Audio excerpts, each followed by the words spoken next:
ना डिस्कशन सामकें एक सारांश असो जालो की हे बिल विचार करनासतना सरकारान हाडला वावर काडला आनी मंत्री पसून त्याच मताचो आहा फक्त मंत्र्याची भाशा मातशी बदलतली आतां हांगा पूण भितर दुसरीच आशिल्ली मंत्री function like a real opposition and we have to congratulate him for that because this government is not working.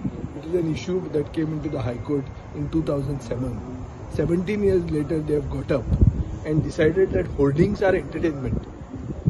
Entertainment Society of Goa holding a diop. हे खंयचे calculation बसता सांग म्हाका तूं. He is putting up a holding or advertising. Is it entertainment?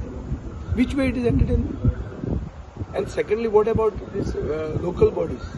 Local bodies and कितें जोड आशिल्ली revenue आमी ऑलरेडी तांकां स्क्वीज करता आतां जिल्हा परिशद इलेक्शन येवपाचें इलेक्शनां येवचे पयलीं तुमी तांकां मारूनच उडयतात so I think there was unanimity on this whole thing and it was decided that the government has to do a rethink ते म्हणटा आमचे जे कितें ओपिनियनां आसा ते आमी सबमीट करची म्हणून government will have a complete I think rethink on this entire foundation of this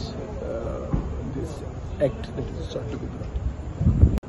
खूप सजेस्ट केला की कशें वायलेटिव्ह आहा how it violates local laws, how it violates the constitutional norms. Power to the people means the local self-government bodies are empowered under the constitution. Those are being violated here. Secondly, खंयच्याच by a figment of no imagination, can you reach a point that holdings are entertainment? And if it is entertainment, who is to charge it? It is a local body. Who are you coming up with some new thing?